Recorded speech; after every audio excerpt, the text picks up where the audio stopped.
B'siyata d'Ishmaya, Masechet Zvachim, Daf Lamed He. Nous commençons Daf Lamed Dalet, Amud Bet. 5 lignes avant la fin de la page. Goufa, Tanya Rabbi Yehuda Omer, Kosechad, Ayam Imale Mida Mataharovet. Donc la Gemara nous avait rapporté ce Rabbi Yehuda pour nous dire que Rabbi Yehuda a le principe de Dachouy. Et donc la Gemara avait rapporté aussi cette braïta pour nous dire que lorsque c'est dans ses mains, Kodshe Beyado, lo ave Dachouy, c'est-à-dire que la bête, même si pendant un moment on ne pouvait pas faire la avoda, elle n'a pas été repoussée. Ou bien dans le cas des deux séirim, si un est mort, elle n'est pas, on ne va pas repousser ce korban. Là nous allons laisser la sugia de Dachouy, et la Gemara va reprendre juste cette notion, ce que Rabbi Yehuda nous enseigne. Rabbi Yehuda nous a dit c'est-à-dire que le 14 Nissan après-midi, au moment des korbanot, des korban Pesach, lorsque le sang parfois tombait, parfois le sang coulait, le sang d'un korban, donc Rabbi Yehuda proposait de remplir un verre de tout ce sang qui se trouve sur la Hazara, et ensuite d'asperger sur le Mizbeach. Pourquoi nous dit Rabbi Yehuda on remplissait un kos, puisque si le sang d'un korban s'était renversé, alors nimtsa she'umarshiro, de cette manière on pourra rendre kasher le korban. Donc la Gemara poursuit la braïta, c'est marqué Amroulo les Rabbi Yehuda, on a dit à Rabbi Yehuda, vehalo, mais pourtant, l'odit kabel bekli. Comment peux-tu ramasser le sang qui se trouve par terre et dire que donc le korban dont le sang s'est renversé, je vais maintenant asperger le sang de ce korban, le korban sera kasher, mais pourtant ce sang n'a pas été récupéré dans un kli. Et si le sang a coulé directement du cou de la bête sur le sol, il n'est pas saoul. Mais la Gemara va poser la question, Chachamim mena yadeh. Les Chachamim affirment, le sang que tu ramasses n'a pas été récupéré dans un kli. D'où est-ce que les Chachamim savent que le sang n'a pas été récupéré? Rabbi Yehuda ne nous a pas parlé d'un cas précis. Rabbi Yehuda a dit, lorsqu'il y avait du sang par terre, au moment du korban Pesach, on ramassait un verre et on allait asperger. Alors la Gemara reprend effectivement. Les Chachamim ont posé la question suivante. Ela shema lo nitkabel bekli. Les Chachamim demandent à Rabbi Yehuda. Toi tu proposes Rabbi Yehuda qu'on ramasse avec un verre le sang et qu'on va ensuite l'asperger, mais peut-être que le sang n'a pas été récupéré auparavant dans un kli, et donc le sang n'est pas saoul. Donc qu'est-ce que l'on gagne à ramasser le sang? Peut-être que le sang, si il a coulé, peut-être qu'il n'a pas été récupéré dans un kli. Amar lahem, Rabbi Yehuda leur a dit, afani lo amarti lakshenit kabel bekli. Moi aussi, lorsque j'ai dit qu'on va ramasser le sang et qu'ainsi on pourra rendre kasher le korban dont le sang est tombé, on parle d'un korban dont le sang a été récupéré dans un kli et ensuite le sang a coulé. Mais alors demande la Gemara ve'ugufe menayada. Mais alors comment Rabbi Yehuda sait que le sang a été récupéré? Rabbi Yehuda nous dit le 14 Nissan après-midi, au moment où on égorge les korbanot Pesach, il y a du sang par terre, tu prends un verre, tu ramasses et tu vas asperger, et ainsi tu es sûr de rendre kasher le korban même si son sang s'est renversé. Donc demande la Gemara comment Rabbi Yehuda sait que le sang a déjà été récupéré dans un kli, et la Gemara répond Kohanim zrizim ve'avdin hay. En vérité, les Kohanim sont zrizim, c'est-à-dire ils sont empressés d'accomplir les mitzvot, et donc d'abord c'est sûr qu'ils ont récupéré le sang dans un kli comme c'est la mitzvah. Mais étant donné que les Kohanim sont zrizim, d'une certaine manière, ve'avdin hay, c'est-à-dire leur travail, ils le font rapidement. Et donc mishtaprim, parfois le verre se renverse. Et donc c'est pour cela que nous dit Rabbi Yehuda. Lorsque tu trouves le sang par terre, on va ramasser un kos et asperger. On est sûr que les Kohanim ont récupéré le sang dans un kli. Et si le sang est par terre, c'est du sang qui a donc coulé d'un keli qui s'est renversé. Donc en le prenant et en aspergeant sur le mizbeach, on rend ainsi kasher le korban, même si son sang s'était renversé. Donc comme nous allons le voir juste après, en vérité, le korban Pesach pouvait être égorgé dans toute la Hazara. Donc il y avait énormément de sang qui coulait sur le sol de la Hazara. Et donc les Kohanim, dans leurs zrizout, par un geste rapide et brusque, renversaient le sang. Et donc de cette manière, dit Rabbi Yehuda, on ramasse le sang et on peut donc rendre kasher le korban. Mais pourtant, demande l'agma, valodamatamtsit me'uravbo. Nous avons vu que pas tout le sang qui coule de la bête est kasher pour asperger sur le misbéach, c'est seulement le sang atamtsit, c'est le sang d'amanefesh, c'est-à-dire le sang où l'âme, la vie de la bête est sortie, c'est le sang qui coule avec G. Mais le sang d'amatamtsit, c'est-à-dire le sang qui coule petit, qui n'est pas du sang d'amanefesh, ce sang n'est pas kasher pour pouvoir asperger sur le misbéach. Donc demande la Gemara, mais il y a là du damatamtsit me'uravbo qui est mélangé. Donc tu vas asperger ce sang, comment va-t-il être kasher? Et Rabbi Yehuda l'étamé, la Gemara répond, bien Rabbi Yehuda pense d'amar damatamtsit karoui dam, que damatamtsit c'est aussi du dam, du sang, et donc on peut asperger ce sang sur le misbéach. Comme la Gemara nous rapporte une braïta de Tanya damatamtsit be'azara. Si quelqu'un consomme le sang damatamtsit, c'est-à-dire le sang qui coule goutte à goutte, qui n'est pas le damanefesh, be'azara, il n'y a qu'un lave, il n'y a pas de karet. Mais Rabbi Yehuda dit karet. Donc on voit que pour Rabbi Yehuda c'est considéré comme du sang, on pourra même l'asperger. Demande la Gemara, mais pourtant, Va'amar Rabbi Lazar, modé Rabbi Yehuda linan kapara shelom lechaper. Rabbi Lazar a dit que bien que Rabbi Yehuda pense que sur le damatamtsit il y a karet, si on le consomme, on ne pourra pas utiliser ce sang pour asperger sur le misbéach. Il faut le dam hanefesh shenema, comme c'est marqué dans le pasouk. Nous avons un pasouk qui nous dit qui a dam nefesh abasa badam hi, et ensuite vani natativ lachem ala misbéach lechaper al nafshirim ki adam u banefesh yichaper. C'est-à-dire que seulement le dam shanefesh yotsebo karoui dam par rapport à la zrika, mais Shena Nefesh Yotsebo, le sang où l'âme de la vie de la bête ne sort pas, c'est-à-dire le sang qui coule goutte à goutte, En Karoudam n'est pas appelé du sang pour les korbanot. C'est-à-dire même si c'est du sang, il y a karet pour celui qui consommera, mais on ne peut pas asperger ce sang sur le misbéach. Donc la question revient, il y a du sang d'amatamtsit qui est meurav. Et donc ce sang va même, comme nous allons le voir de la réponse de l'Agma, va même annuler le sang, l'autre, le sang kasher, il y a un bitoul. Mais l'Agma répond, et la Rabbi Yehuda l'état. Mais Rabbi Yehuda pense que damar en dam mevatel dam. Nous avons une règle d'après Rabbi Yehuda que min bemino eno batel, c'est une sugia que nous verrons nous rattacher dans le 8e Pérec, la sugia de bitoul. Eh bien, Rabbi Yehuda pense que min bemino eno batel, lorsque c'est la même espèce, donc du sang avec du sang, ça ne s'annule pas. Donc même si j'ai dans le verre que j'ai ramassé du dam atamtsit, mais j'ai aussi du dam nefesh, et le peu de dam nefesh qui se trouve est là, il ne s'annule pas dans le dam atamtsit, et je peux asperger ce sang sur le misbéach. La Gemara nous rapporte la suite de cette braïta, Marlaem Rabbi Yehuda leur a dit, les divrechem d'après vous, puisque vous les Chachamim, vous pensez qu'on ne peut pas ramasser le sang qui a coulé par terre, parce que vous craignez que peut-être c'est du sang qui n'a pas été récupéré dans un keli, auparavant il n'y a pas eu de Kabbalah. Mais alors d'après vous, lama pokeki ma'azara, pourquoi on fermait la hazara?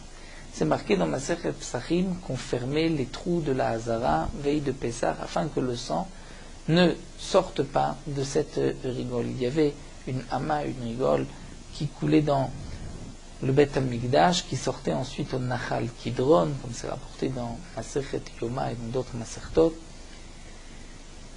Donc cette hama où coulait, on va dire, tout le sang qui coulait par terre, tombait dans la hama, on versait aussi dans la hama, comme nous avons vu, le sang qu'on ne pouvait pas verser sur le yesod, le sang d'Achoud, on versait la hama, et ensuite il sortait les Nachal Kidron, et on bouchait la sortie avant, donc Pessah, Erev Pessah, afin que la hazara se remplisse de sang. Donc dire, demande Rabbi Yehuda, mais d'après vous, quel est l'intérêt de bloquer les sorties de la hazara afin que le sang reste, puisque de toute manière vous ne voulez pas qu'on prenne ce sang et qu'on l'asperge. Amroulo les Chachamim lui ont répondu parce que Shevachou les Bnei Aaron she'elchou ad arkuvoteim bedam. C'est une louange, c'est-à-dire c'est beau pour les Kohanim de les voir marcher jusqu'aux genoux dans le sang. C'est-à-dire ça montre combien de korbanot il y avait, ça montre la avoda du Bet HaMikdash. Et donc c'est pour cela qu'on fermait les sorties de cette hama afin que donc, l'hama déborde et qu'il y ait du sang dans toute la hazara, sur le sol de la hazara, et que les Kohanim marchent dans le sang. C'est un caveau de montrer combien il y a de korbanot. Donc c'est pour cela que d'après les Chachamim ont bouché, alors que pour Rabbi Yehuda on bouchait pour pouvoir ramasser le sang. Une question, juste agave. Donc les Kohanim marchaient dans le sang, ve'adam ave chatzitza. Pourtant le sang c'est une chatzitza, c'est-à-dire ça fait écran une séparation entre les pieds du Kohen et le sol, et nous avons vu que le Kohen doit avoir ses pieds sur le sol, sans aucune chatzitza. Là, il me répond là, le sang est humide et liquide. Velo avec chatzitza, ce n'est pas chatzitza d'itnan, comme c'est marqué Adam, le sang, vadio, l'encre, vadvash, le miel, vachalav, et le lait, yeveshim, lorsqu'ils sont secs, chotzitzim, ils font donc écran avec, donc si c'est une question de tevila, de mikveh, ou dans notre cas ici, une chatzitza entre les pieds du Kohen et la Hazara, mais l'achid, s'ils sont humides, liquides, en chotzitzim, il n'y a pas de chatzitza. Une autre question, vakamitav semanayu, pourtant leurs habits se salissaient. Vetnan, nous avons vu Ayub Begadam et Tushtashim, ve'avodato psula, que si le Kohen a les habits sales, nous avons vu que la avoda est psula. Véritément, peut-être tu diras des médalou lehu, c'est-à-dire que les Kohanim levaient leurs habits, remontaient leurs habits. Vatania, pourtant c'est marqué mido, kemidato. C'est-à-dire midobad, on a appris de la kemidato, il faut que les habits soient à la taille des kohanim, shelo yersav, shelo yotim, ne soient pas ni petits ni trop longs. Alors la Gemara répond que c'est vrai, au moment de la avoda, il ne pouvait pas lever ses habits, il ne pouvait pas laisser ses habits se salir. Donc qu'est-ce que l'on faisait? Nous allons voir par la suite dans la Gemara, il marchait sur des morceaux sur des pierres, sur des estrades. Mais ce qui est marqué, Shvach ou l'Ibn Aaron, il marchait jusqu'au genou. Il s'agit, répond l'Agma, Beolachat Evarim la Kevesh. Au moment où on transportait, on déplaçait, on amenait les membres du Korban qui devaient être brûlés sur le Mizbeach, on les posait sur la rampe. Dès là, Avodaï, à ce moment-là, ce n'est pas une Avoda. L'Agma demande vélo, ce n'est pas une Avoda, et donc il n'y a pas de problème. Si le Kohen remonte ses habits ou marche donc dans le sang, va Tania, pourtant, c'est marqué dans la Braïta, écrit va Kohen et Takol, que le Kohen va apporter le tout, on a pris Zolachat Evarim la Kevesh. Donc il y a, c'est considéré comme une avoda, et donc comme nous avons vu auparavant, que ceci est considéré comme une avoda, écrive, alors la Gemara répond, Ela beolachat etzim la maracha de la vavodaï. Donc dans quel cas on a dit que les Kohanim avaient les genoux dans le sang, jusqu'aux genoux, les pieds, donc jusqu'aux genoux dans le sang, c'est que au moment de la olachat etzim, au moment où on amenait le bois sur la maracha, on amenait le bois pour pouvoir préparer la maracha sur le mizbeah, pour brûler les korbanot, de la avoda. Donc amener le bois n'était pas une avoda, mais c'est vrai que la avoda et azle, comment il faisait au moment de la avoda, la Gemara répond azle aïtztabe. Il marchait sur des constructions de pierre qui faisaient partie du sol, donc c'est pour cela qu'il n'y a pas de chatzitza, et donc ainsi le Kohen pouvait marcher au moment de la avoda, puisque c'est comme s'il était sur la Hazara. Donc nous, on répond à la question de Rabbi Yehuda. Donc Rabbi Yehuda a demandé d'Ivrachem lama pokekim, et la réponse était afin que les Kohanim puissent marcher avec les pieds dans le sang. C'était un shvar, une louange pour les Kohanim, de montrer combien il y avait de korbanot et combien les Kohanim s'appliquaient à la avoda. Donc le sang, c'était du sang qui coulait ensuite. Une fois qu'on avait récupéré le sang des korbanot, il y avait du sang qui coulait encore de la tête de la bête. C'est donc tous ces sangs de ces centaines et milliers de korbanot, un korban Pessah, puisque tout le klal Israël devait apporter une korbanot Pessah, tout le monde devait en manger, donc il s'associait à plusieurs, mais il y avait des centaines, des milliers de korbanot. Donc au moment de la avoda, les Kohanim marchaient sur ces murets de pierre du Beth Amikdash, mais au moment de Olachat Etzim, c'est là où ils marchaient dans le sang. Il est bon de juste mentionner ce que nous rapporte Tosfot, que lorsque la Gemara a posé la question, mais si on lève les habits, c'est marqué que les habits devaient être à la taille. Donc Tosfot nous renvoie à la Gemara d'Af Yutret, et Tosfot nous dit que toute la question de la Gemara, c'est seulement d'après le Mandéama, que si on relève, on remonte, on lève les habits, c'est comme si les habits étaient coupés, c'est-à-dire que les habits ne sont pas à la hauteur, à la mesure du Kohen, la grandeur du Kohen, et c'est pour cela que c'est pas sûr.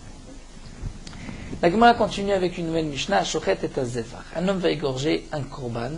L'echol davar she'en darko l'echol, ou l'actir davar she'en darko l'actir.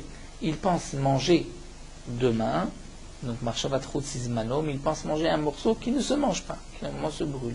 Ou bien il pense brûler l'actir davar she'en darko l'actir, ce qui ne se brûle pas, ce qui se mange. Eh bien caché, le korban est caché. Pourquoi? Puisque la marchavat de chut sizmano n'était pas sur un morceau qui se mange, Achina pour ce qui se mange ou Aktara pour ce qui se brûle. Mais Rabbi Eliezer dit que c'est malgré tout pasoul. Donc la Gemara avait rapporté auparavant déjà cette machloket entre les Chachamim et Rabbi Eliezer, nous avons vu Daf Rafre, Daf Lamedaf. La Gemara poursuit l'echol davar shedarko l'echol ou l'actir davar shedarko l'actir mais pachot mikazait. Le Kohen a pensé manger ce qui se mange ou brûler ce qui se brûle mais moins qu'un kazaït, c'est kasher. Puisque la marshava c'est seulement si on pense manger ou brûler un kazaït, le volume d'une olive. L'echol kratizait, il a pensé manger un demi-zaït rotzizmano ou l'actir kratizait et brûler un demi-zaït rotzizmano, là c'est kasher. Pourquoi chez Nachila vaktar mitztarfim, comme nous l'avons déjà vu, la achila et la aktara ne s'associent pas. C'est où on a pensé un kazaïd de achila ou un kazaïd de aktara. Un autre dit, la shochet est à zevach, un homme égorge un korban, l'echol kazaït minaor, il pense manger un kazaït minaor, de la peau du korban, une peau qui est tendre mais qui normalement ne se mange pas. Ou mina rotev, ou bien du rotev, c'est-à-dire du jus dans lequel on a fait cuire la viande, ou mina kippa. Kippa, Rachid traduit, c'est des épices qu'on mettait dans la marmite. Rachid rajoute même il y avait des petits morceaux de viande qui se trouvaient au fond de la marmite. Donc certains Rishonim posent la question, s'il y avait des morceaux de viande, donc il peut y avoir pigoule sur ces morceaux de viande. Donc certains vont expliquer c'est juste les épices, d'autres vont expliquer même s'il y a un peu de viande, mais il n'y a pas un kazaïd de viande. Ou bien mina halal, Rachid dit c'est les tendons, il dit du cou, qui sont durs et qui ne se mangent pas. Ou mina atzamot, ou bien mina atzamot, si on pense manger les os de la bête, mina gidim, les tendons de la bête, ou mikarna karnaim, ou des cornes de la bête, mina talvaim, ou des sabots de la bête. Chutzizmano, chutzimkomo, avec marshava chutzizmano, chutzimkomo, c'est kasher. Pourquoi c'est kasher? Parce que ce ne sont pas des morceaux que l'on mange. Donc il n'a pas eu une marshava sur davar shedarko le'echol. Ben chayavim alem shum pigul notar vetameh. Si le korban est pigoul, et qu'on a mangé, donc on a pensé par exemple au moment de la shrita, manger un morceau qu'on doit manger de ce korban chutzizmano, ou faire la zrika chutzizmano, le korban est pigoul, mais si on mange les os, les sabots, les cornes, ou ce que nous avons vu, il n'y a pas de chiyuv. De même si le korban est notar, on l'a laissé après le lever du jour, donc temps limite de consommation, le korban est notar, on n'a pas le droit de manger de la viande de ce korban, mais si on a mangé de tout ce qui est mentionné, il n'y a pas de chiyuv. De même tamé, si le korban est tamé et qu'on mange de ces morceaux, il n'y a pas de chiyuv, puisque c'est des morceaux qui ne se mangent pas. Un autre dit, Ashochet tamugdashim, un homme va égorger un korban, l'echol shlil, il pense manger l'embryon qui se trouve dans la bête, au chilia ou le placenta, bachutz, il pense le manger bachutz à l'extérieur, bien l'opigel, c'est-à-dire bachutz, que ce soit chutzizmano ou chutzimkomo, dans tous les cas, l'opigel, il n'a pas été mefagel. Pourquoi l'opigel? Étant donné que shlil, chilia, placenta, l'embryon ne font pas partie du korban lui-même. Donc ce n'est pas qu'on a pensé manger une partie du korban. De même, Amolek est à Tori. Pour les oiseaux, la volaille, les colombes et les pigeons qu'on a portés au Beth Amikdash dans certains cas, korbanot de Torim ou Beneyona, le Kohen ne faisait pas de shrita, mais avec son ongle, il faisait la melika. Nous verrons par la suite comment on procédait à la melika. Donc la melika, c'est comme la shrita. Donc un homme fait la shrita des Torim, c'est-à-dire des pigeons, les chol betsem bachutz, il pense manger les œufs de ces pigeons bachutz, les chutzimano chutzimkomo, l'opigel, le korban n'est pas pigoul. Pourquoi? Puisque les œufs ne font pas partie du korban. De même, chalav amugdashim, s'il a pensé consommer le lait qui se trouve dans le pied de la bête, ou betse taurine, le pied de la vache, ou betse taurine, ou bien il a pensé manger des œufs des pigeons, il n'y a pas donc de chiyuv mishum pigoul si le korban est pigoul, ou notar s'il est notar ou tamé, étant donné que ceci ne fait pas partie du korban lui-même, c'est le lait du korban ou les œufs du korban. Messieurs, nous allons reprendre toute cette Mishnah, mais tout d'abord nous enseigne Rabbi Elazar. Amar Rabbi Elazar, pigel bazevach nit pagel asheli. Un homme a pris un korban. Et au moment de la shrita, il a pensé manger un morceau de ce korban chutz lizmano. Le korban est pigoul. Si on mange de la viande de ce korban, on est chayav karet. Eh bien, nous dit Rabbi Elazar, nit pagel ashlil. Le shlil, c'est-à-dire, comme nous l'avons vu, l'embryon l'a trouvé dans la bête, si on le mange, il y a un chiyuv karet, il est aussi pigoul. Mais béchelil, si on a pensé faire le pigoul dans le shlil, c'est-à-dire qu'on a pensé manger le shlil chutzizmano, la lonit pagel azevar, le korban ne devient pas pigoul. De même, pigel baalal, nit pagla mor'a. Lorsqu'on a été mefagel pour un oiseau, be'alal, c'est-à-dire on a pensé manger le halal. Halal, Rachid nous avait expliqué, c'est le coup de la bête de l'oiseau. Mais pour l'oiseau, le halal, il peut y avoir pigoul, puisqu'il est tendre et il peut être mangé. Donc c'est un morceau qui se mange. Donc si on a pensé manger le halal sizmano, le korban est pigoul. Si on mange de la viande, il y a chiyuv karet. Eh bien, nous rajoute Rablezer, nit pagla mor'a.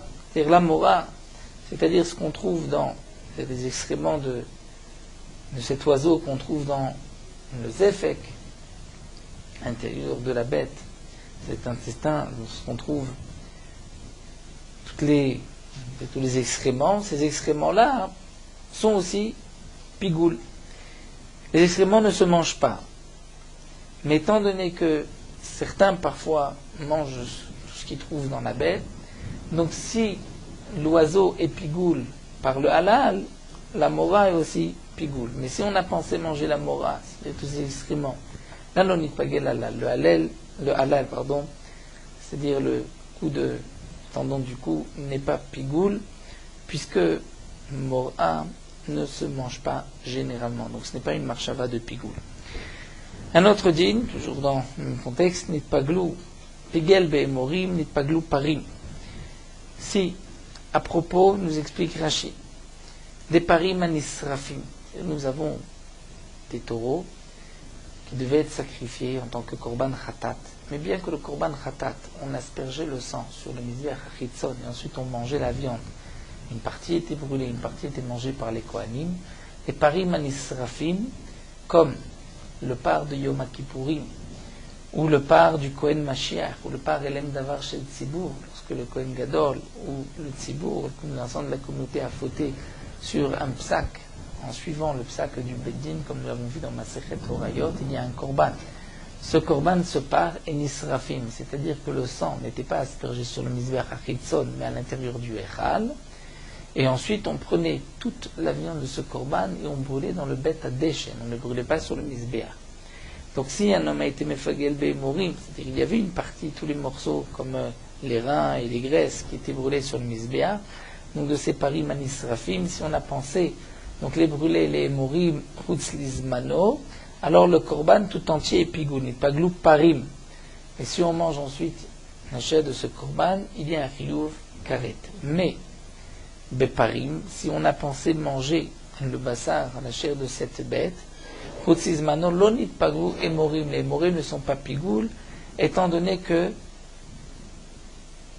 ce morceau ne sont pas mangés puisqu'ils sont brûlés bêta déchets. Donc s'il a pensé il les mangeait, il ne peut pas rendre pigoul ni le taureau lui-même, ni les hémorim, comme nous explique Rachid. Donc c'est vrai que même le taureau, on a des hémorim, puisqu'on parle de pigel bémorim, paglou parim, on dit paglou parim, non paglou hémorim. Mais c'est vrai que tout le korban n'est pas pigoul, puisque les parim sont brûlés et ne sont pas mangés. En tout cas, nous dit la Gemara, Lema Mesagil, on pourrait peut-être apporter une preuve à Rabbi Lazar. C'est marqué Veshavim. Ils sont d'accord. Qui sont d'accord? Rashi nous rapporte une Gemara, Rabbi Shimon et Chachamim sont d'accord que quoi? Shim Rishev Achilat Parim Besrefatam Lo Asa Velo Klum. Si on a pensé au moment de manger, on a pensé qu'on va manger les parim, c'est-à-dire la chair de ces parim qui devaient être brûlés, ou bien Besrefatam, on a pensé les brûler, Mano Lo Asa Velo Klum, il n'a rien fait. Rashi nous rapporte la marloquette entre Rabbi Shimon et les Chachamim, que nous verrons Bezrat Hashem dans quelques dapim dans Perik Bet Shammai, concernant le din de Pigoul. Est-ce que Pigoul s'applique aussi pour les parim anisrafim? C'est une marloquette entre les Chachamim et Rabbi Shimon. Pour Rabbi Shimon, étant donné que les parim anisrafim, donc comme nous avons dit, le part du Kohen Gadol, le jour du Yom Kippourim, ou le part du Kohen Gadol qui a fauté, ou le part Elem Davar Shel Tzibour, ce sont des parim dont on va asperger le sang à l'intérieur. Ils ne ressemblent pas au shlamim. Le din de Pigoul dans la Torah est marqué dans le korban shlamim. Pour Rabbi Shimon, tout ce qui ne ressemble pas au korban shlamim, donc tout ce qui n'est pas sur le Mizbeach HaChitzon, si on asperge le sang à l'intérieur, sur la parochet, sur Ben Abadim, sur le Mizbeach HaPnimi, il n'y a pas de pigoul. Pour les Chachamim, il y a un pigoul, même dans les parim anisrafim. Et donc la Gemara nous dit dans Perek Bet Shammai, Veshavim et Rabbi Shimon et Chachamim, bien qu'ils sont en machloket, est-ce qu'on peut rendre les parim anisrafim pigoul? Mais ils sont tous d'accord que si on a pensé manger, on a égorgé le korban, le par anisraf, le par de Kohen, du Kohen Gadol de Yom Kippourim, et on a pensé manger sa viande hutz lizmano, c'est sûr que le korban ne sera pas pigoul d'après tout le monde. Pourquoi? Puisque la chair de ce korban doit être brûlée sur le Bet Hadesh, elle ne doit pas être mangée. Même plus encore. Si on a pensé brûler sur le Bet Hadesh hutz lizmano la viande de ce korban, eh bien là aussi ce n'est pas pigoul, puisque nous avons vu que pigoul c'est seulement achilat adam ou achilat mizbeach. Mais si on pense brûler le korban sur le Bet Hadesh, c'est-à-dire dans l'endroit destiné au Bet Hamikdash qui n'est pas le mizbeach, on ne peut pas le rendre pigoul. Donc c'est marqué, ils sont d'accord, Rabbi Shimon et Chachamim, bien que Rabbi Shimon pense qu'il n'y a pas de pigoul dans Parim Anisrafim, et que les Chachamim sont en machloket et pensent qu'il y a pigoul dans Parim Anisrafim, malgré tout les Chachamim sont d'accord que si tu as pensé manger la chair de ce korban qui devait être brûlé, ou bien tu as pensé brûler sur le Bet Hadesh hutz lizmano, lo asav lo klum, il n'a rien fait. Donc Maïlav, n'est-ce pas, que puisque c'est marqué Mchishev achilat pam srefatam, machma que s'il avait pensé à Chishev be'emorim, il n'est pas glouparim, s'il avait pensé brûler les émorim, c'est-à-dire les morceaux qu'on doit brûler, qui sont marqués dans la translation amurim, ce qui est marqué dans la Torah. S'il a pensé brûler les morceaux qui devaient être brûlés sur le misbéach, eh bien là n'est pas gloparim. Tout le korban sera pigoul. Donc si c'est ainsi, nous voyons que pigel be'emorim, eh bien n'est pas gloparim, c'est ce que nous enseigne Rabbi Eliezer, bien que les émorim et le par, la même chose, puisque le par est destiné à être brûlé sur le Bet Hadesh, les morim sur le misbéach, malgré tout, si tu penses sur les morim, tout le korban est pas sous. Donc voici une preuve de cette Mishnah Braïta. Mais la Gemara répond non, il n'y a pas de preuve. Pourquoi? Tu vas dire ainsi, Hachishev be'emorim nitpaglu emorim atzma. Ce n'est pas une preuve que si tu as pensé sur les morim, les brûlés, que tout le korban va être pigoul. Peut-être que j'avais morim, juste les morim sont pigoul, mais pas la viande. La viande de ce korban, puisque normalement elle n'est pas mangée, donc il ne peut pas y avoir de pigoul sur la viande. Et si on mange la viande, il n'y aura pas de karet. Donc la Gemara a voulu apporter une preuve. Et donc lorsqu'on est mefagel et morim, si on mange la viande, même que la viande ne devait pas être mangée, mais si on la mange, il y a karet. Donc la Gemara a refuté, il n'y a pas de preuve, peut-être que c'est juste les morim qui seront pigoul.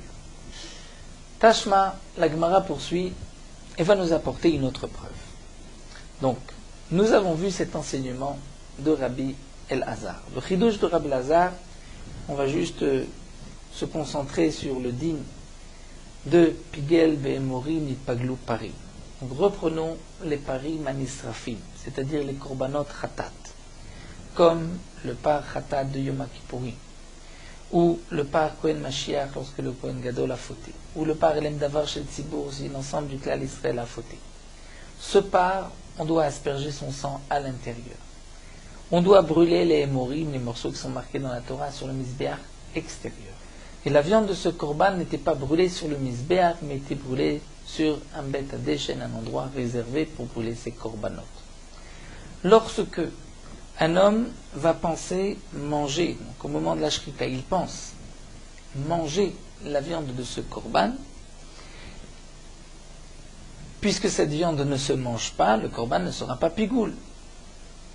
Mais s'il a pensé brûler les morim chutz lizmano, donc toujours un marchot chutz lizmano, là même la viande qui normalement ne se mange pas, si on la mange, il y a un chiyuv karet. Donc Rabbi El-Hazar nous enseigne ici un grand chidouche. Sur la viande du korban, tu ne peux pas être mefagel par la viande. Pourtant, la viande est mitpagelet. C'est-à-dire que si on a rendu le korban pigoul à travers les morim et qu'on mange la viande, il y a un chiyuv karet. Donc la viande n'est pas mefagelet, elle ne peut pas, elle, rendre le korban pigoul, mais elle peut être mitpagelet. Donc nous allons apporter une autre preuve. Tashma. C'est marqué par Manisrafim, donc les taureaux qu'on devait brûler, par Yom Kippourim, par Kohen Mashiach, par Elem Davar Shel Tzibur. Aussi Manisrafim, et les boucs qu'on devait brûler aussi dans le Beth Adeshen, c'est Machané, dont on aspergeait le sang à l'intérieur, c'est-à-dire Seiré Avodazara. Si le clan Israël a fauté, dans ces cas-là, de Parim Manisrafim, Sirim Manisrafim, voici la procédure. Moalim Baem commence une Meila Meshiuk Deshu. C'est-à-dire lorsque la bête, le taureau était, ou le Seir était roulin, il n'y avait pas de Meila, si on en profitait, on ne profanait pas. Lorsqu'on les a rendus Ekdesh, on les a sanctifiés, on a dit ce sera pour le Korban de Yom Kippourim, Moalim Baem Meshiuk Deshu. Dès que on les a rendus Kodesh, il y a Meila si on en profite. Nishretu, lorsqu'on les égorge, Urcheru lipasel betvulium mechusar Kippourim. À ce moment-là, Urcheru, donc ils sont aptes à devenir pasoul. C'est un tvulium, donc c'est un homme qui était impur, qui s'est trempé tout au mikvé, qui n'a pas encore attendu la tombée de la nuit et qui touche le korban, il sera pasoul. Ou bemechusar Kippourim, ou si c'est un tamé, comme un zav, un metzora, qui devait apporter des korbanot, donc il n'a pas encore apporté ses korbanot, il touche le korban est pasoul, ou belena, et si la nuit est passée, on va dire qu'à partir du moment où on a égorgé le korban, si le korban est resté donc toute la nuit, il est pasoul. En vérité, pour bien saisir la Mishnah, par ce dinim-là, il faut savoir que dans ma Masechet Meila, il y a plusieurs Mishnayot qui se suivent, et les Mishnayot nous enseignent dans tous les korbanot. Donc chaque korban, à partir du moment où on a été Magdish, voici quels sont les dinim du korban. Lorsqu'on a égorgé, voici le din. Lorsqu'on a aspergé le sang, voici le din. Dans les Menachot aussi, on les a sanctifiés par Kiddush P, ensuite Kiddush Kli. Donc il y a des étapes dans la Gedusha du korban. Comparé Manisrafim, Sirim Manisrafim, c'est aussi rapporté donc ces étapes. Meila, à partir du moment où on est Magdish la bête, mais le psoul, le tvulium, donc du tamé, ou de l'ena, c'est à partir de la shrita. Donc la Gemara nous dit, de quel lena il s'agit? Maïla, n'est-ce pas qu'il s'agit de l'ena de Bassar? C'est-à-dire que si on a laissé la chair de ce korban toute la nuit, le korban n'est pas soul. Veshma mina, c'est-à-dire le korban n'est pas soul, la viande sera pas soul, il aura un digne de pas soul. On ne pourra plus continuer la avoda comme on devait. Bien sûr, le sang a été aspergé, puisque le sang est pas soul, beshkiat achama, la tombée de la nuit, alors que la lena, c'est au lever du matin. Mais cette viande sera donc psoula.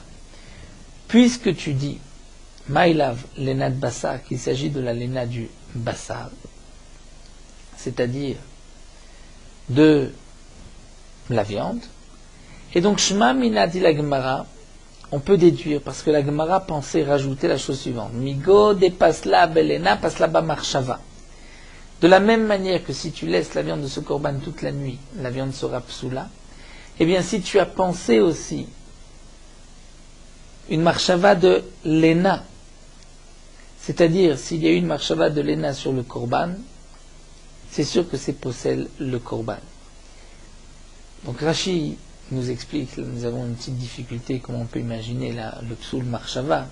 Donc Rachid dit bien sûr que s'il a pensé sur la viande elle-même, tu ne peux pas faire de diouk, puisque la viande, elle ne se mange pas. Et il faut penser, manger ce qui se mange, chutzizmano. Donc tu es obligé de dire que ce qui est marqué marshavat lena, des emorim.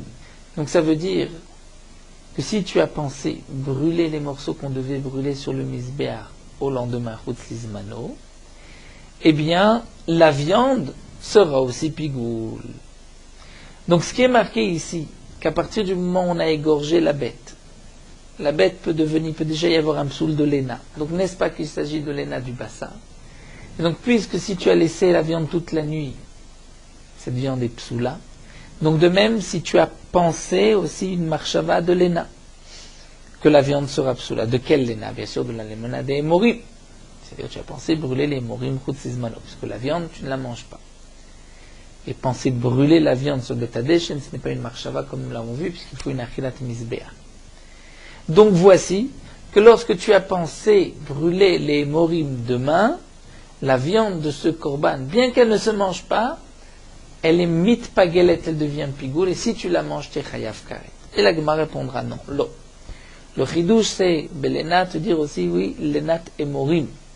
C'est-à-dire que, ce qu'on peut déduire, que les emorim sont pas sous le belena. C'est ce qui est marqué, ou belena, c'est les emorim, il ne s'agit pas de la viande. Donc si tu as laissé les emorim, ils sont psoulim. Et de là, tu pourras déduire que si tu as pensé brûler les hémorim, alors les hémorim eux-mêmes seront pigoul. Mais tu ne peux rien apporter de preuve sur la viande. Donc la viande qui, elle, ne peut pas être mefagelet, peut-être qu'elle n'est pas mitpagelet. Ce qui est marqué ici, c'est que les hémorim qui, eux, sont mefaglim, peuvent être mitpaglim. Donc le chidouche de Rabbi Lazar, nous n'avons pas de preuve. Mais la Gemara poursuit, des katane sefa, puisque c'est marqué dans la sefa, kulan moalim baem al betadeshen, c'est-à-dire que tout, il y aura une meila lorsque c'est placé sur le betadeshen, un endroit où on va brûler la viande, hachiutar abassar, jusqu'au moment où la viande va être complètement consumée par le feu, ça devient comme de la cendre, à ce moment-là, la mitzvah s'est terminée. Donc, puisque c'est marqué dans la Sefa, on parle de la viande, donc Michlal des Recha, n'est-ce pas que la Recha, on parle aussi de Nat Bassar, c'est-à-dire de la viande qui est restée. Donc, si on parle de la viande qui est restée, donc tu vois que la viande qui est restée toute la nuit est psoula, donc tu pourras en déduire que puisque la viande qui est restée est psoula, donc si tu as pensé brûler les moribs demain, la viande aussi sera psoula. Alors la Gemara répond non. Tu n'as pas de preuve. Recha, on parle des morim, et Sefa, on parle du bassar. Tu ne peux pas apporter une preuve que la Recha, on parle aussi de bassar. Donc tu n'as pas de preuve au din de Rabbi Lazar que ce qui n'est pas mefagel peut être mitpagel. Donc que la viande du parim anisrafim, que tu ne peux pas par cette viande rendre le korban pigoul, puisque cette viande ne se mange pas et ne se brûle pas sur le misber. Donc il ne peut pas y avoir la marshava de achilat adam, il peut y avoir la marshava de achilat misbeach. Est-ce que si tu es mefagel le korban d'une autre manière, c'est-à-dire tu as pensé asperger chutzizmano, ou tu as pensé brûler les morim chutzizmano, est-ce que la viande sera pigoul? Rabbi Lazar nous dit que oui, mais une preuve nous n'en avons pas eu de là. Motif, Rabba va objecter. Voici ce qui est marqué. Ve'elu she'en mefaglim ve'en mitpaglim. Voici ceux qui ne peuvent pas rendre le korban pigoul si on a pensé sur eux une marshava de chutzizmano, et eux-mêmes ne seront pas pigoul. Tsemer sheberachek kvassim. La laine qui se trouve sur la tête des brebis. Rachid nous explique. Ou bien, juste encore un point avant de voir Rachid, Se'ar shebezakan teyashim. C'est-à-dire les poils de barbe qu'on trouve sur les boucs. Il ne peut pas y avoir ni de pigoul, c'est-à-dire si on pense les brûlés, il n'y a pas de pigoul, et si on a rendu le korban pigoul, eux ne peuvent pas devenir pigoul si on les consomme. Donc Rachid nous explique quel est le chidouche, que sur les poils du bouc, sur la laine des brebis, il n'y a pas de pigoul. Rachid nous explique le chidouche, c'est qu'étant donné que la peau de la tête va être brûlée avec la tête, c'est-à-dire on ne la défait pas de la tête, comme c'est marqué dans Masechet Chulin. Donc peut-être, de la même manière qu'il peut y avoir une marshava taktara, c'est-à-dire si on a pensé brûler la tête du korban, la peau du korban, donc il est évident qu'on pourra rendre pigou le korban si on a pensé chutzizmano. J'aurais pu croire que si on a pensé aussi sur les poils de ce korban, il y a aussi un pigoul. Donc le chidouche c'est que non, il n'y a pas de pigoul. Si on a pensé les brûler demain, il n'y a pas de pigoul, étant donné que généralement, ça ne se brûle pas. De même à or la peau, varotev, le jus dans lequel on a fait cuire un korban, vakipa, nous avons vu donc c'est tous ces épices qu'on a fait cuire le korban, halal et les tendons du cou. V'amora, c'est les effets que nous avons vus où se trouvent les excréments, dans le gésier. V'atzamot, les os. V'agidim, les tendons. V'akarnaim, les cornes. V'atalvaim, et les sabots. V'ashlil, et l'embryon. V'ashilia, le placenta. Le chalav amukdashim et le lait qu'on trouve dans le pied de la vache, ou betsetorim et les oiseaux, les œufs des oiseaux, des pigeons, kulam, tout ce qui est mentionné, l'homme et fagli, si on a pensé les manger, les brûler, chutzlizmano, il n'y a pas de pigoul, velom it paglim, et si on a rendu le korban pigoul, eux ne seront pas pigoul, car si on les mange, il n'y a pas de karet, ve'en chayavim alehem, il n'y a pas non plus de riouf, mishum pigoul, donc si ils sont pigoul et qu'on les mange, il n'y a pas de riouf pigoul, il n'y a pas non plus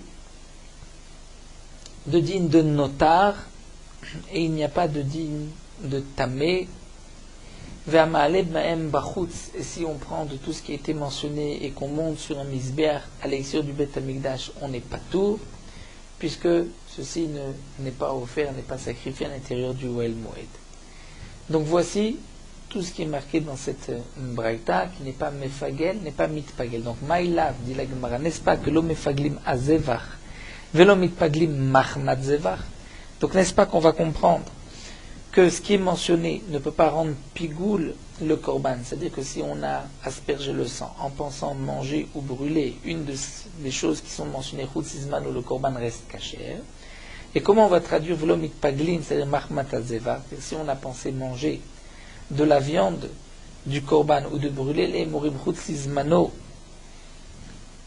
ce qui est mentionné ici ne sera pas pigoul et il n'y aura donc pas de karet.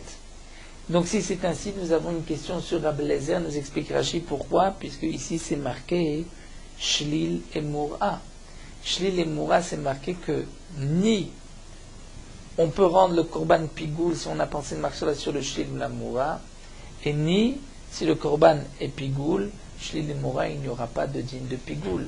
Alors que Rabbi Eliezer nous a dit le contraire. Rabbi Eliezer nous a dit que Pigel bazevar, le shlil devient pigoul. De même, pigel be'alal nit pagla mora. Le mora et le shlil peuvent devenir, faire avoir l'interdiction de pigoul si le korban est pigoul. Ça, c'est la question de la Gemara. La Gemara répond, l'eau. Tu as mal compris. Ce n'est pas que eux ne peuvent pas rendre pigoul le korban n'est pas pigoul à cause d'eux, et eux ne deviendront pas pigoul à cause du korban. L'eau. Il faut expliquer ainsi. L'eau mefaglim et azevar, velo mitpaglim achmat atzma.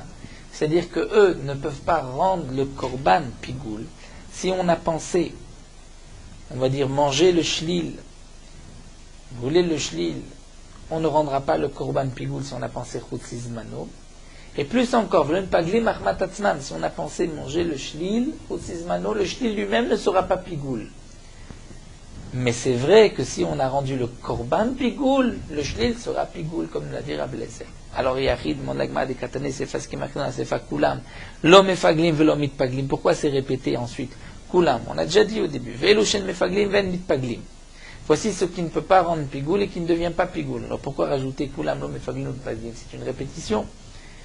Hatou Mali, pourquoi la Braïta se répète, si ce n'est pour nous enseigner ce dîne-là, que même lorsque la viande, c'est-à-dire le korban, est devenu pigoul, le shlil, la moura ne sont pas pigoul. Donc contrairement à Rabbi Eliezer. Alors la Gemara dit ta mère, même d'après toi, qui veut expliquer de cette manière. Il y a aussi une autre répétition, parce que c'est marqué Chayvim alem mishum pigoul, et tu as déjà dit l'homme faglim, l'homme paglim, pourquoi cette répétition?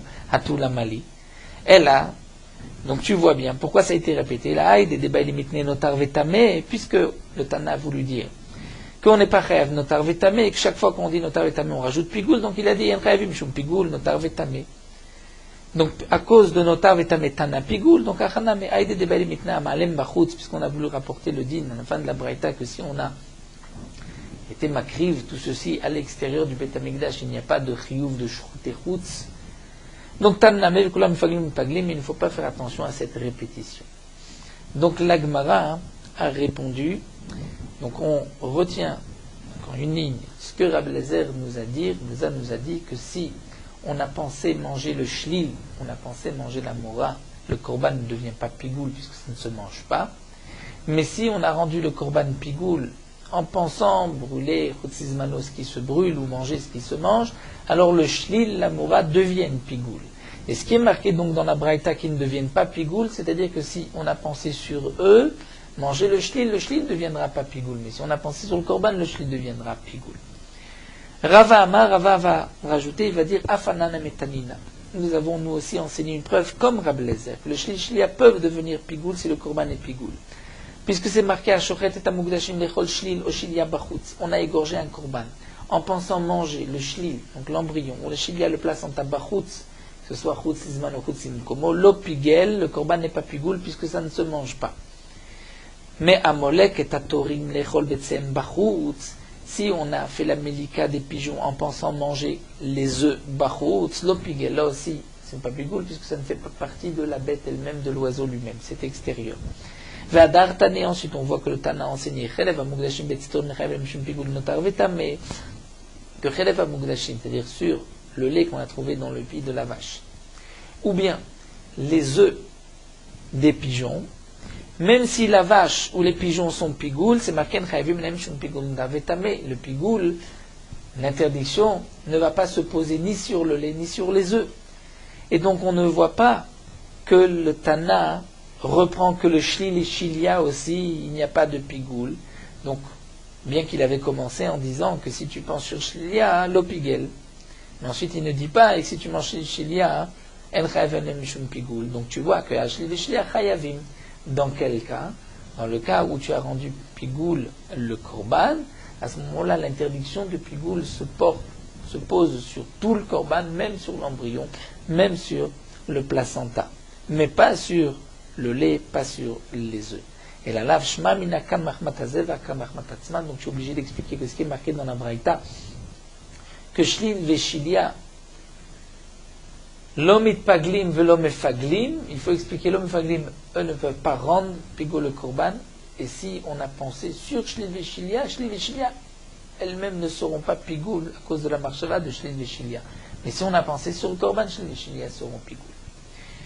Il nous reste un petit morceau qui est simple. Tnanatam, la Gemara nous rapporte, on a enseigné là-bas, au Baal Mumim, un korban qui a un défaut, Baal Mum, Rabbi Akiva marchir be Baal Mumim. Rabbi Akiva dit que c'est kasher be Baal Mumim. De quoi il s'agit? Donc, comme nous l'avons vu, c'est un morceau qui ne devait pas être monté sur le Mizbeach, a été monté, Imalou, lo yirdu. Et Rabbi Akiva dit, le Baal Mumim, c'est kasher Imalou lo yirdu, alors que donc les Chachamim ne sont pas d'accord. Amar Rabchia Baraba nous dit, pour les Chachamim, étant donné que le Baal Mum, le défaut, est donc arrivé même, ce n'était pas sous le Bakodesh, avant même que commence le Korban, donc si on a monté un Korban Baal Mum, on le fait descendre. On ne dira pas Imalou lo yirdu, mais Rabbi Akiva dit que c'est kasher.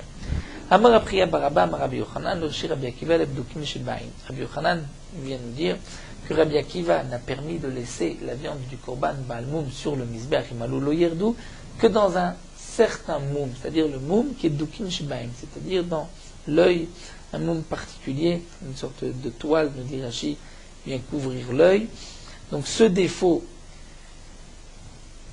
est particulier. Pourquoi? Étant donné que pour les oiseaux, ce défaut n'existe pas. Étant donné que nous dit Rashi, les Mumim des oiseaux, c'est seulement lorsqu'il est mechoussar ever, qu'il lui manque un membre. Mais si c'est un moum qu'on retrouve dans les bêtes, il n'y a pas de moumim dans les ophot. Verou, mais à condition, précise encore la Gemara, chez Kadam Ekdesha et Moumat. D'abord, il a été magdish le korban, et ensuite, la bête a eu ce défaut d'Ukim Shebaïn. Donc, si ensuite on a monté la viande de ce korban, c'est-à-dire on a égorgé sans faire attention, on a monté la viande de ce korban, on la laissera sur le Mizbeach. Au mot de Rabbi Akiva, mais Rabbi Akiva est d'accord. Be'olat nekeva. Un korban ola nekeva, c'est une femelle. Puisque dans la Torah, c'est marqué que le korban ola, c'est un zachar, un mâle. Si on a sanctifié une femelle, on a voulu l'offrir comme korban olat nekeva, là, dans ce cas-là, Rabbi Akiva est d'accord, de keman de kadam moumal l'egdesha. C'est comme si le moum était avant le egdesh. Donc c'est comme si, un défaut, où le moum était avant le egdesh, ou la kedusha ne pourra pas se poser sur ce korban, puisqu'il y a différentes kedushot, nous l'avons souvent vu dans la Gemara, il y a kedushat mizbeach, il y a kedushat damim. Lorsqu'on prend une bête qui a un défaut et on la sanctifie, ce n'est pas kedushat mizbeach, on ne pourra jamais la sacrifier sur le mizbeach, c'est kedushat damim. Kedushat mizbeach, c'est une bête qui n'avait pas de défaut, même si ensuite elle a eu un défaut. Là, il y a encore Kedushat Mizbeach, et dans ce cas-là, disait Rabbi Akiva qu'on peut le laisser sur le Mizbeach. Mais si le défaut était avant le Ekdesh, là il n'y a pas de Kedushat Mizbeach. De même, si c'est une Nekeva, une femelle, c'est Kirkeman de Kadam Muma le Ekdesh Adame, et donc il faudra faire descendre cette femelle. Métiv Rabbi Zira. Rabbi Zira objecte, c'est marqué Amalem Bachutz Patour. C'est marqué que si on fait monter Mehem de ce qui est mentionné Bachutz à l'extérieur, Patour, on n'est pas tour, c'est-à-dire qu'il n'y a pas de Shchutechutz. Et de quoi il s'agit? Nous avons vu plus haut Shlil. Shlil, c'est quoi? C'est l'embryon d'une bête. Donc on comprend que si on a monté de la chair de la bête, on n'est pas tour. Pourquoi? Puisque ce n'est pas quelque chose qu'on offrait et qu'on sacrifiait sur le Mizbeach. Donc on exclut Shlil Veshilia. Mais Hamiman, mais tu peux déduire que si c'est de la viande, de la chair de la mère, puisqu'il s'agit d'une femelle, là il aurait été Chayav Bachutz. Verimashkachatla. Et donc dans quel cas on peut imaginer que si tu prends de la viande d'un korban Bachutz, tu es Chayav, obligatoirement, Mishkachatla Beolat Nekeva, puisque si c'est un autre korban, si c'est un shlamim, nous dit Rashi, si qu'on monte la viande pour la brûler en dehors Shchutechutz, on n'est pas tour, puisque la viande d'un korban shlamim est mangée. C'est ce qui est brûlé, que si on le monte Bachutz, il y a un chiyuv khatat. Donc dans le din qui est marqué, que si on a monté le shlil Bachutz, et le shlil c'est quoi? C'est la viande, la chair du shlil. On l'a monté le shlil pour la brûler, on n'est pas tour. Donc tu déduis, parce que tu as pris le shlil, mais si tu avais pris la viande de la bête, elle-même donc de la mère d'une femelle, tu aurais été chayav Bachutz. De quoi il s'agit? Obligatoirement d'une femelle, mais d'un korban ola. C'est un korban shlamim, la viande ne devait pas être brûlée. Donc Bachutz, on n'est pas chayav. Donc donc si encore tu dis que d'après Rabbi Akiva, un korban ola d'une femelle, si elle est montée sur le misber, on ne la fait pas descendre, la viande. Donc Amane, tu diras dans quel cas on est chayav Bachutz? C'est d'après Rabbi Akiva, puisque bifnim, on peut le brûler sur le misbéar dans le cas où on a égorgé la bête, bien que ce soit une femelle, et qu'on a brûlé la chair, donc on la laisse, donc à l'extérieur, on est aussi chayav. Et là, Yamartaï Maltatere, mais tu dis que même d'après Rabbi Akiva, si on a monté la chair d'une bête, la viande d'une bête, Ola sur le misbéar, on descend les morceaux. Pourquoi? Puisque le korban Ola, ce n'est pas une nekeva, ce n'est pas une femelle. Alors Amane, qui est l'auteur de cette braïta, où on a déduit que si on a fait monter la viande, donc d'un korban olat nekeva bachutz, on est chayav. Alors la Gemara dit non. Eh bien, Emma, tu ne vas pas dire ainsi. Tu vas dire Amalé même bachutz, patour. Si tu as pris shlil veshilia et que tu as monté bachutz, tu l'as brûlé bachutz, tu es patour. La déduction, c'est pas si tu as pris la viande de la mer, mais amimurei man chayav. Si tu avais pris des morim, c'est-à-dire des morceaux qu'on devait brûler de la mer, là tu aurais été chayav. Donc un korban shlamim par exemple. Vea mehem katane. Pourtant c'est marqué mehem. Donc mehem c'est mashma de la viande. Et donc si c'est de la viande, ve'iman dumiadidhu, quand on dit de eux et pas de leur mère, donc mehem tu exclus eux et pas leur mère, donc eux comme la mère c'est quoi? C'est la viande du shlil, donc la viande de la mer. Donc tu déduis que la viande de la mer tu aurais été chayav. Alors la Gemara reprend non. Et la Ema, Amale Memorem Bachutz Patour, Amemori Iman Chayav. C'est-à-dire que ce qui est marqué Shlil Veshilia, c'est si tu avais pris les morim du Shlil Bachutz, là tu aurais été Patour. Et là tu peux dire que si tu avais pris les morim de la mer, tu aurais été Chayav. C'est-à-dire que les morim du Shlil, on a trouvé, c'est même les morceaux comme, prenons les clayotes, les reins, que normalement on aurait dû brûler. Si c'était le korban, c'était la mer. Parce que tu as pris du shlil, puisque ça ne se brûle pas. Hein. Donc, c'est pour cela qu'à l'extérieur, tu es patour, mais tu déduis que c'était les morim de la mer, tu aurais été chayav. Et donc, la Gemara peut maintenir que Rabbi Akiva est d'accord qu'une olat nekeva, donc on a sanctifié korban ola, une femelle, alors qu'il faut que ce soit un zachar, et qu'ensuite on a égorgé, on a monté les membres sur le misber. C'est comme si le défaut était avant le Egdesh, il n'y a pas de kedushat Mizbeach, et donc on fera descendre les morceaux du Mizbeach. Alors nous allons nous arrêter ici à la Mishnah. Nous terminons avec Morot Halacha Daf Lamedhe concernant le pain qu'on va faire frire dans de l'huile. Celui qui mange un morceau de pain qui a été bouilli, S'il n'y a pas dans les morceaux un kazaït, nous avons vu qu'on dira mezonot et à la michia. Mais si on n'a pas fait bouillir le pain dans une marmite, on l'a fait frire dans une poêle, comme on a l'habitude de tremper le pain, morceau de challah, dans de l'œuf, et ensuite de le faire frire, comme le pain perdu. Certains poskim disent que dans ce cas-là, le tigoun, fait de l'avoir frit, n'est pas considéré comme un bichoul. Et même si sur les morceaux, il n'y a pas de kazaït, on devra dire amotzi et birkat hamazon.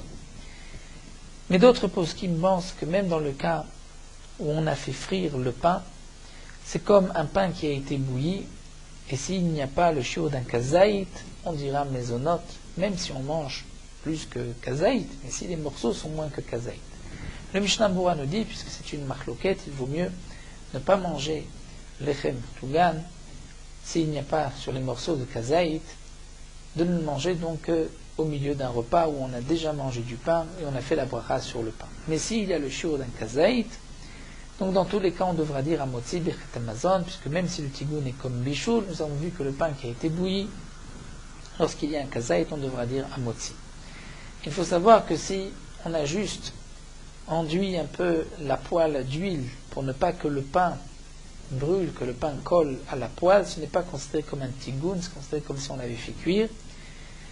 Mais seulement si on l'a fait donc frire dans beaucoup d'huile, c'est là où c'est considéré, d'après tout le monde même, comme un bichoul, comme vraiment l'avoir fait bouillir. Et donc la marloquette, c'est lorsqu'on a mis dans un peu d'huile, où là, nous avons une marloquette, est-ce que c'est considéré comme un bichoul ou pas.